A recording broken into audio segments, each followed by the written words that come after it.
So guys, आप सभी का एक बार फिर से स्वागत करते हैं एमएस फुटबॉल हब पर। मैं हूं एमएस आपके साथ।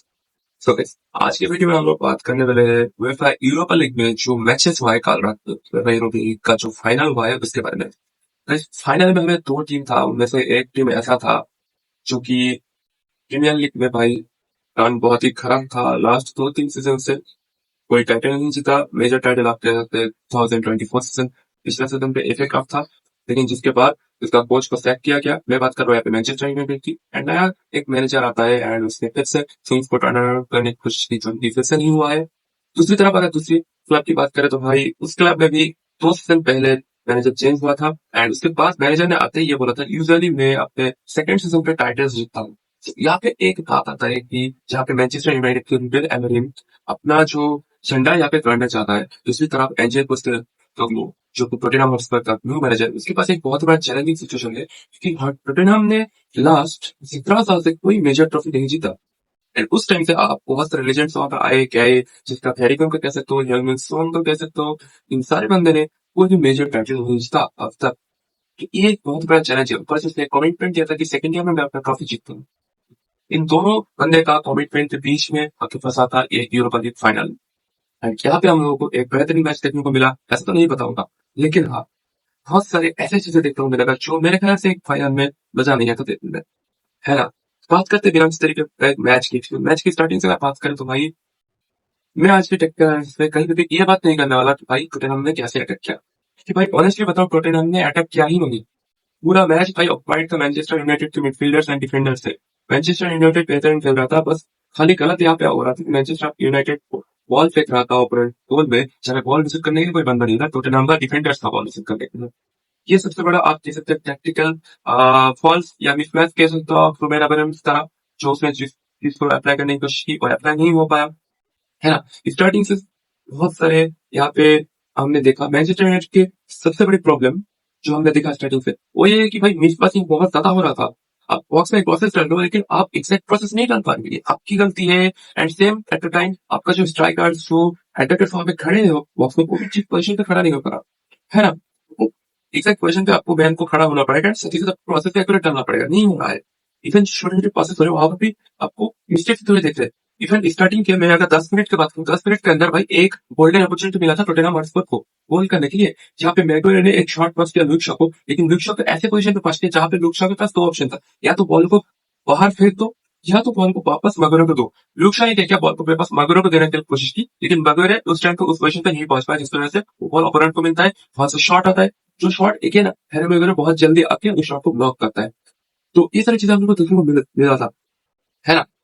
हाफ टाइम पूरा भाई क्योटिक था, इधर से उधर कभी बॉल उधर से इधर कभी जा रहा था, लेकिन ऑनेस्टली बताओ तो गाइस, अगर स्टैट्स की बात करें, एक चीज की बात करें, हर चीज में ये दबा करता है कि मैनचेस्टर यूनाइटेड ने बेटर गेम खेला है टोटनहम हॉटस्पर से, है ना। क्लियर कट चांसेस भाई किसी टीम ने नहीं बनाया है, ये आपको देखने को मिल जाएगा स्टैट्स में। लेकिन स्टैट्स से पहले बात करें भाई, 67 पर भाई हाफ टाइम के बाद जब मैनचेस्टर यूनाइटेड फुल जोश में आ रहा था, खासकर कहा जा सकता है कि हाफ टाइम के बाद भाई जो आपका टोटनहम था उसने भाई कहीं ना कहीं एथलेटिको माद्रिद से भाई कोचिंग लेके आया था।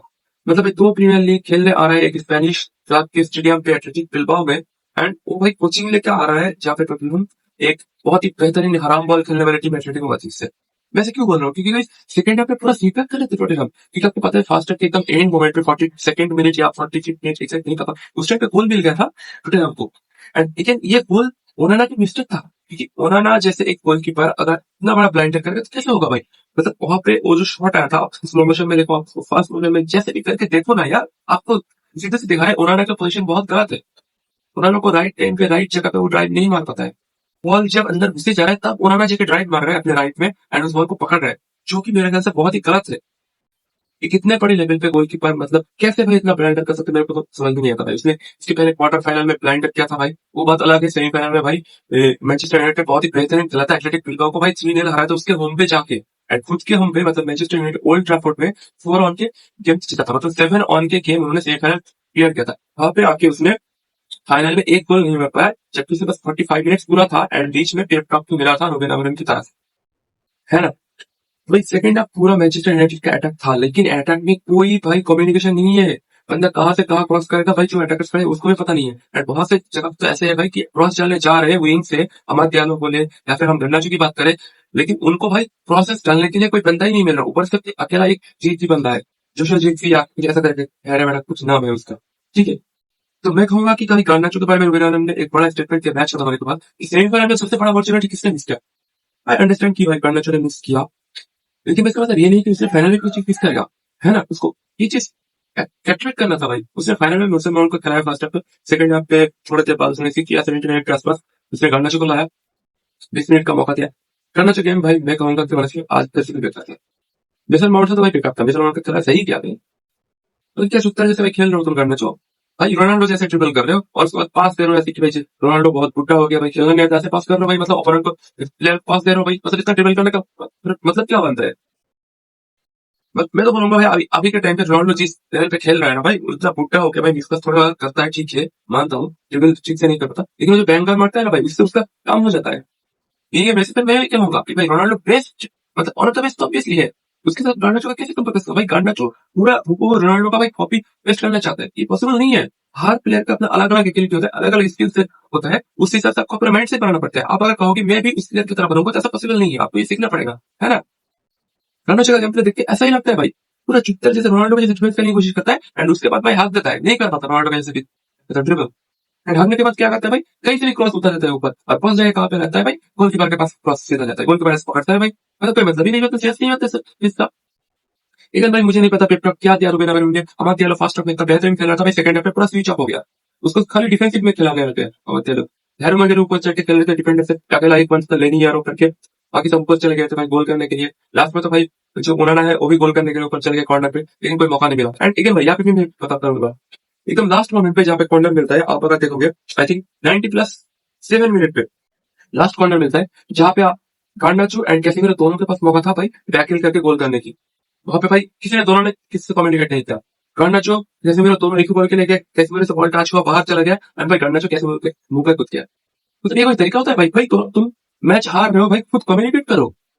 लेकिन भाई मैच हार रहे हैं जो 8 मिनट के बाद से, जो लास्ट का 3 मिनट था, एंड इंजुरी एक्स्ट्रा टाइम में जो 7 मिनट था, 17 मिनट था लास्ट में, 17 मिनट पे ऐसा देखा ही नहीं कि भाई मैनचेस्टर यूनाइटेड ढंग की चीज कर रहा है। बस एक ही चीज खाली क्रॉस पे क्रॉस चलो, क्रॉस पे क्रॉस चलो, क्रॉस पे क्रॉस चलो, मतलब कोई कम है ही नहीं इनका। और भाई ऊपर से फाउल तो है ही भाई, बॉल लूज करते ही भाई फाउल कर देते। अरे क्लियर टैकल करो ना भाई, इतना अच्छे अच्छे क्लियर टैकल कर रहे थे, क्या भाई। एंड भाई आपको पता है मैच खत्म होने के बाद भाई किसको मिलेगा मैन ऑफ द मैच, फिर से कोई डिफेंडर को मिलेगा। I know van de Beek ने बहुत बेहतरीन एक गोल लाइन क्लियरेंस किया, मेरे को पर्सनली बोलोगे तो भाई मैं तो वैन डी बेक को करूंगा। हाँ उसने बहुत सारी मिस्टेक किया, ठीक है मानता हूँ पोजीशन में गलती थी, लेकिन एट द एंड क्या मैटर करता है, मैटर यही करता है ना कि आप अपनी टीम को जिता रहे हो, कितना आप परफॉर्मेंस दे रहे हो। आपने अगर वो गोल लाइन क्लियरेंस नहीं किया था, ये जो गोल लाइन क्लियरेंस है, तो आप वो मैच वहां पे निकल सकते थे, मतलब मैनचेस्टर यूनाइटेड का इक्वल हो जाता, क्या तो दूसरे गोल भी आ जाता। अगर नहीं आता तो भी क्या पता एक्स्ट्रा टाइम में जाता, वहां पे कौन जीता कोई, मतलब एग्जैक्ट तो नहीं था ना, कौन जीतेगा वहां पे मैच। एक सारी बात है जो मेरे ख्याल से मैनचेस्टर यूनाइटेड को समझना चाहिए कि भाई आप क्रॉस पे क्रॉस डाल रहे हो, ऐसे नहीं होता ना। क्रिस्टियन रोमेरो बहुत ही बेहतरीन खेलता, जिसकी वजह से कैसे ना तो मैच मिला। आई नो गोलकीपर की बात करें तो भाई दोनों गोलकीपर चुप करता है, कोई भी उतना खास नहीं था। लेकिन भाई बात करें टोटनहम गोलकीपर को मेहनत करने की जरूरत नहीं पड़ी, मैनचेस्टर यूनाइटेड को भी उतना मेहनत करने की जरूरत नहीं पड़ी, एक ही बस मेहनत करने की जरूरत थी जहाँ पे उन्होंने हाथ दिया, वो तो मतलब किसी का हारने के लिए गया था कई बार, तो वहां पे नहीं था, वो अलग बात है भाई, उसका फर्ड नहीं चाहिए, ये उसका फर्ड नहीं है किसने, तो हारने गया था ना। तो यही बात है भाई, बहुत सारी चीजें जो मैच में गलत हुआ, उसके बाद मैंने उन्होंने ये कहा कि मैं इसकी वजह से चलूं, एंड अगर ऐसा लगता है फैंस को मैनेजर को कि मैं सुटेबल नहीं हूँ मैनेजर, तो मेरे को लोग सेट कर सकते हैं, म्यूचुअल रिटायरमेंट कर सकते हैं, मैं कोई कॉम्पेंसेशन नहीं लूंगा, एक जेंटलमैन की तरह उसने बोला ये बात। एंड मुझे लगता है कहीं ना कहीं रुबेन अमरीम गलत नहीं है इस टीम में प्लेयर्स में इंडिविजुअल क्वालिटीज की बहुत कमी है। मैंने एक भी ऐसा प्लेयर नहीं देखा जिसने मिनिमम 80% पसीने को रह सका है। फिर ब्रूनो फर्नांडेस से भी मिसिंग हो रहा था पास का, जो कि बहुत बड़ी कह सकते हो सेटबैक है मैनचेस्टर यूनाइटेड के लिए, है ना। तो ये सारी चीजें देखने को मिला आज के मैच में, लेकिन मुझे पता है कि टोटनहम के बारे में कोई टेक्टिकल एनालिसिस करके कोई फायदा नहीं है, कि भाई उसने अटैक किया ही नहीं, पूरा हराम बॉल से गया उसने। एक तो जो अटैक किया था उसमें तो भाई गोल खा लिया मैनचेस्टर यूनाइटेड ने। यही बात है भाई, मैनचेस्टर यूनाइटेड अटैक किया लेकिन कोई कंस्ट्रक्टिव कोई अटैक नहीं था, that's it, nothing else. And obviously जो डिजर्व करते हैं वो विन करते हैं। 17 साल बाद टोटनहम ने टाइटल जीता, बहुत अच्छा लगा हम लोगों को भी देख के। सॉन मिंग बहुत ही इमोशनल हो गया था भाई बंदा, यार क्या बताऊं। हैरी केन जीतता है 17 साल बाद अपना फर्स्ट मेजर ट्रॉफी। सॉन मिंग जीतता है, सॉन मिंग फिर पोस्ट करता है कि now I can say I am a Tottenham legend. Obviously आप अगर ट्रॉफी जीतते हो इतने साल बाद, इतने साल से आप एक्टिव में रह रहे हो, 20 साल के साल ऊपर, तब वैसे आप अपने आप को लेजेंड तो मान सकते हो, इसमें कोई लड़ाई नहीं है ना। एंड पोस्टेकोग्लू ने जो बात कहा, ये जो टिफो है, ठीक है, ये टिफो बहुत सा फेमस हो रहा है। इसको लेके मैनचेस्टर यूनाइटेड फैंस एंड जो प्लेयर्स है वो भी एंजॉय कर रहे हैं, सेलिब्रेट कर रहे हैं। उसका जो कोर्स है उसका टिफो बना है, तो वेरी नहीं यार। इधर आप देखोगे मोहम्मद सलाह, जो लिवरपूल के प्लेयर है, सबको पता है उसने ये पोस्ट क्या है, देख सकते हो आप स्क्रीन के सामने। उसने भी ये चीज को मतलब अप्रिशिएट किया, आप कह सकते हैं। उसने उन्होंने जो बोला कि सीजन में आपको सेकंड ईयर्स में टाइटल जीता, मैंने से वो जीता के दिखाया है। तो मेरे ख्याल से अगर कम्युनिकेट करना है तो ऐसे कम्युनिकेट करें, ठीक है। आई नो थोड़ा आप कह सकते हो फॉर कॉन्फिडेंट पहले कमिटमेंट है, लेकिन कहता है क्या बात है, तब तो जीत गया ना, दैट्स इट। सो एक 17 वाली टीम था, एक 18 वाले पोजीशन पे टीम था, I think, if I am not wrong. या सॉरी, एक 16 पोजीशन पे मैन यूनाइटेड, जहाँ पे टोटनहम 7 पोजीशन पे। तो वहाँ पे बस कोई चांसेस नहीं था यूरोपा लीग पे जाने के, या कॉन्फ्रेंस लीग में भी जाने का कोई चांसेस नहीं था। वहाँ पे वो सीधा चैंपियंस लीग में जा रहे हैं next season. I mean Tottenham की बात कर रहा हूँ, मैनचेस्टर यूनाइटेड में नहीं जा रहा अब वैसे, मतलब कोई भी मेजर यूरोपियन ट्रॉफी वो नहीं जीत पाएगा नेक्स्ट सीजन। कहीं ना कहीं आप मेरे को पूछोगे तो मैं टोटनहम के साथ जाना चाहता था, just because of Manchester United जिस तरह से अपने प्लेयर्स को डाउनग्रेड करते हैं। क्या आप देखो मैनचेस्टर यूनाइटेड में जो भी प्लेयर जाता है परफॉर्म नहीं बताओ, इसके पीछे का आई थिंक मैनेजमेंट का कुछ गलत पिचाइंग है वहां पे, इसकी वजह से ऐसा होता है। तो जो भी हुआ सही हुआ, बट अगेन कुछ दिन बाद कॉन्फ्रेंस लीग का भी फाइनल है, देखना पड़ेगा उस चेल्सी एंड रियल बेटिस के साथ। तो मिलते हैं नेक्स्ट मैच में। आई थिंक कॉन्फ्रेंस लीग का फाइनल क्या है जिसमें आप सबसे मिलूंगा। इसके पहले पीस आउट गाइस, मिलते हैं नेक्स्ट वीडियो में। चाहिए